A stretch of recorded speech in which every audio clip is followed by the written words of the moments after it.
दोस्तों, welcome to serial कहानी। दोस्तों, इस वीडियो में हम बात करने जा रहे हैं दंगल टीवी शो मन अति सुंदर की आगे की आने वाली कहानी के बारे में, जो बहुत ही ज़्यादा इंटरेस्टिंग होने वाली है। लेकिन कहानी में आगे बढ़ने से पहले आप सभी से छोटी सी रिक्वेस्ट है, यदि आप इस चैनल पे नए हैं तो चैनल को कर लीजिए सब्सक्राइब, साथ में वीडियो को लाइक करना ना भूले। दोस्तों, जैसे कि आप लगातार देख रहे हैं कि हाई वोल्टेज ड्रामे दिखाए जा रहे हैं, तो अब आगे की कहानी में कौन सा ड्रामा दिखाया जाएगा, तो भाई बढ़ते हैं अब कहानी की ओर। मन अति सुंदर में दिव्यम के पापा ठीक हो जाते हैं। जब देखता है दिव्यम की अब पापा बिल्कुल अच्छे तरीके से ठीक हो गए हैं, तो दिव्यम काफी ज्यादा खुश हो जाता है और खुशी से जाकर के राधिका को गले लगा लेता है।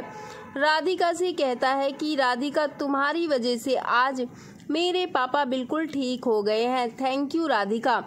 वहीं दोस्तों, राधिका भोले बाबा से कहती है कि भोले बाबा, हम दोनों का रिश्ता ऐसे ही धीरे धीरे मजबूत कर दीजिए। तभी यहाँ पर रानी दिव्यम को राधिका को गले लगाते हुए देख लेती है। रानी कहती है कि यह रिश्ता तो कभी भी मजबूत होने नहीं दूंगी, यह रिश्ता तो हमेशा से ही कमजोर बनाकर रहूंगी। लेकिन अब दिव्यम के पिता जग्गू ठीक हो गए हैं, जिसके बाद अब राधिका के अच्छे दिन आने वाले हैं। जग्गू दिव्यम से कहते हैं कि बेटा, हम लोगों ने राधिका के साथ अनजाने में बहुत गलत किया है। उस दिन तो मुझे एक बार नकली राधिका धक्का देती, लेकिन यह असली राधिका ने ही मुझे बचाया था। यह बोल करके कि पापा को दिल का बीमारी है, तुम पापा को नहीं धक्का दे सकती हो। लेकिन जब मैंने राधिका को नीचे सबको बताने के लिए भेजा, तो उसने मुझे अकेले पा करके धक्का दे दी और वह धक्का दे करके भाग गई। और यह बेचारी जा रही थी, उससे पहले यह सब हो गया, जिसकी वजह से तुम लोगों ने राधिका को देख लिया और वही चीज तुम्हारे दिमाग में गलत फहमी बैठ गई थी। बेटा, अब राधिका को माफ कर दो, मुझे तो नकली राधिका धक्का दी थी। दिव्यम के पिता बताते हैं कि उस दिन न्यूज में नकली राधिका दिखी थी। उसी दिन मैंने तुमको असलियत दिखाने का कोशिश कर रहा था, लेकिन तुम नहीं देख सके और तुम वहां से निकल गए। बेटा, राधिका बेकसूर है और तुम्हारी माँ सुजाता इस घर में राधिका की सबसे बड़ी दुश्मन है। पता है, नकली राधिका को लाने वाली तुम्हारी माँ ही है। तुम्हारी माँ ने ही असली राधिका, तुम्हारी राधिका को घर से बाहर करके नकली राधिका को घर में लाई थी, यह फैलाने के लिए कि राधिका के प्रति सबको हेट हो जाए। लेकिन जब वह तुमको पसंद करने लगी, तो तुम्हारी माँ ने उसको निकलवाने की कोशिश की, इसलिए वह तुमसे जल्दबाजी में शादी करना चाहती थी। और सुजाता ने भी देखा था कि मुझे धक्का नकली राधिका ने दिया था। मैंने सुजाता को सीढ़ी पर आते हुए देख लिया था। मुझे लगा कि वह सच सबको बताएगी और राधिका को सजा नहीं देगी।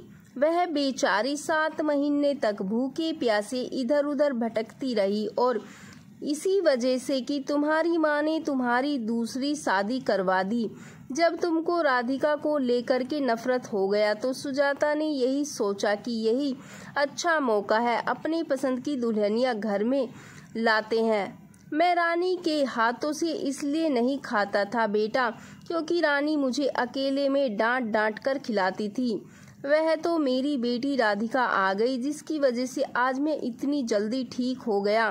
दिव्यम जैसे ही यह बात सुनता है, तो माँ ने रानी को इस घर में राधिका को मुझसे दूर करने के लिए लाई है। तो दिव्यम सबसे पहले रानी को घर से बाहर करता है। रानी पैर पकड़ लेती है और कहती है कि दिव्यम जी, इसमें मेरी क्या गलती है, मुझे तो आपसे प्यार हो गया है, मैं आपके साथ रहना चाहती हूँ और राधिका दीदी को भी इसमें कोई प्रॉब्लम नहीं है, हम दोनों आपके साथ रह जाएंगे। राधिका कहती है कि पहले प्रॉब्लम नहीं था, मुझे लगा कि दिव्यम जी तुमसे प्यार करने लगे हैं, इसलिए दिव्यम जी की खुशी में मेरी खुशी थी। लेकिन मैं नहीं चाहती हूँ कि तुम दिव्यम जी के माथे पर बोझ बन कर के घूमो, इसलिए तुम जाओ, अपना दूसरा घर बसाओ। और जग्गू सुजाता को भी हाथ पकड़ करके बाहर कर देते हैं। कहते हैं कि सुजाता, अब मैं तुम्हें कभी भी माफ नहीं कर सकता हूँ। सुजाता जग्गू के पैरों के पास ही बैठ जाती है, कहती है कि मैं इस घर से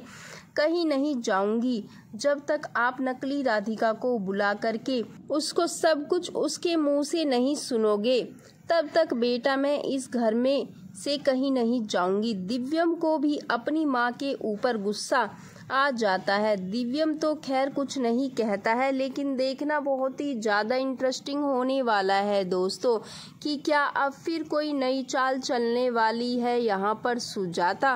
वेल, आपका क्या कहना है दोस्तों इस अपडेट को जानने के बाद? आप अपनी राय कमेंट बॉक्स के अंदर जरूर दीजिए और आगे की कहानी जानने के लिए यदि नहीं किया है अभी तक चैनल को सब्सक्राइब तो कर लीजिए। चैनल को सब्सक्राइब, बेल आइकन को ऑन करना ना भूले। वीडियो अच्छा लगे तो वीडियो को लाइक, ज़्यादा से ज़्यादा शेयर जरूर करें।